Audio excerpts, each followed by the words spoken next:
ஜனநாயகன் விஜய் ரசிகர்களின் கனவு படம். தமிழக முதல்வர் ஜோசப் விஜயின் கடைசி படமாகவும் அவர் முதல்வராக பொறுப்பேற்ற பிறகு கடைசி படமாகவும் அமைந்துள்ளது. பல்வேறு நிகழ்வுகளை தாண்டி, பல்வேறு சேலஞ்சுகளை தாண்டி இந்த படம் இன்று தமிழகம் முழுவதும் வெளியாகும் நிலையில் திருநெல்வேலியில் பார்த்தீர்கள் என்றால் அதிகாலை முதலேயே ஆட்டம் பாட்டம் கொண்டாட்டம் என அனைத்து திரையரங்குகளும் களை கட்டி கொண்டிருக்கிறது.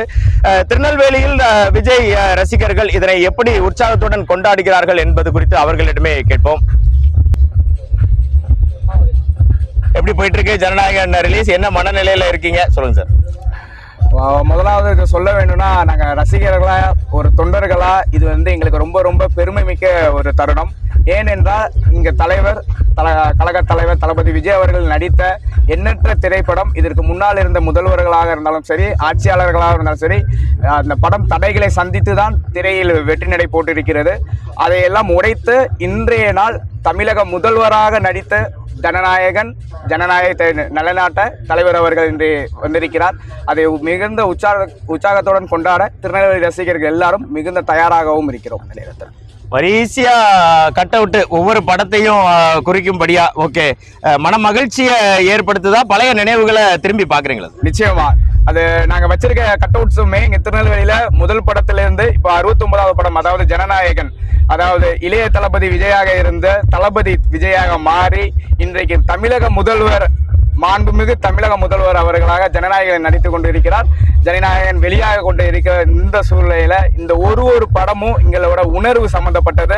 எங்களோட ரசிகர்களா நாங்க எல்லாரும் இந்த படத்தை கொண்டாடி தீர்த்த ஒரு படம். அது மட்டும் இல்லாம ஒரு படமும் எங்களுக்கு ஒரு மக்களுக்கு என்ன சேவை செய்யணும் என்ற ஒரு பெரிய கருத்தையும் ஆழமாவும் பதித்திருக்காரு எங்க தலைவர். அது மட்டும் இல்லாம வர இருக்கும் காலங்கள்ல மாண்புமிகு தமிழக முதல்வர் அவர்கள் ஜனநாயகத்தை நாட்டுவார் என மிகுந்த நம்பிக்கையுடன் இந்த நாளை நாங்கள் எதிர்கொள்ள காத்திருக்கோம்.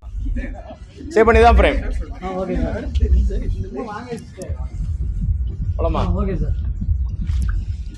சொல்லுங்க, காலையிலே ஜனநாயகன் பார்க்க வந்திருக்கீங்க, எப்படி ஃபீல் பண்றீங்க? Come close. சொல்லுமா. ரொம்ப ஹாப்பியா இருக்குண்ணா. மற்றபடி ஒன்றும் இல்லை, வேற யார்ட்டே கொடுங்கண்ணா. சொல்லுங்க, சும்மா சொல்லுங்க. ஹாப்பினா எப்படி ஃபீல் பண்றீங்க? What is your feeling? இதுதான் ஃபர்ஸ்ட் டே. இது ஃபர்ஸ்ட் ஷோ வந்திருக்கோம். ஸோ லாஸ்ட் படம்னால ரொம்ப எக்ஸைட்மெண்ட்டாக இருக்கும். பார்ப்போம். ரொம்ப ஹாப்பியாக ஃபீல் பண்ணுறீங்க? ஹாப்பியாக. உங்கள் பேர்? பேனா வேற. காலையிலே வந்திருக்கீங்களா? அதிரடியா வாங்க. ஜனநாயகன் டிஷர்ட்லாம் போட்டிருக்கீங்க. ஆமாம், சொல்லுங்கம்மா. How to feel? எப்படி ஃபீல் பண்ணுறீங்க? என்ன எதிர்பார்ப்போட வந்திருக்கீங்க? ரொம்ப எதிர்பார்ப்பு இருக்குது. படம் எப்படின்னு அதை பற்றி நினைக்கல. பட் லாஸ்ட் படம் எப்படி இருந்தாலும் எங்களுக்கு ஒரு மாதிரி கஷ்டமாக தான் இருக்கும். பட் இது ஒரு எக்ஸ்பீரியன்ஸ் தான். First and last, first day first show இதான் ஃபர்ஸ்ட் டைம். அதுக்கப்புறம் தளபதி படம் இதான் லாஸ்ட். ஸோ ஒரு மாதிரி மிக்ஸ்டு ஃபீலிங்ஸாக இருக்குது. தேங்க்யூ. ஹரிணி. கையெழுத்து போட்டீங்களா? என்ன நினச்சி ஃபீல் பண்ணி போட்டீங்க? அது நிறையா தாட் இருந்துச்சு. பட் இதில் போடுறப்போ இப்போ சினிமா அப்படின்னா அது இன்ட்ரடியூஸ் எங்களுக்கு சினிமா அப்படின்னாலே தளபதி தான். அவரை வச்சு தான் நாங்கள் நிறையா படம் பார்க்க ஆரம்பித்தோம். நிறையா இது தெரிய வந்துச்சு. ஸோ அதுதான் எழுதுனேன். சினிமா மீன்ஸ் தளபதி எங்களுக்கு. அப்படி இப்போ பாலிடிக்ஸ்னாலும் தளபதி தான், அப்படி ஆயிட்டாரு. தேங்க்யூ.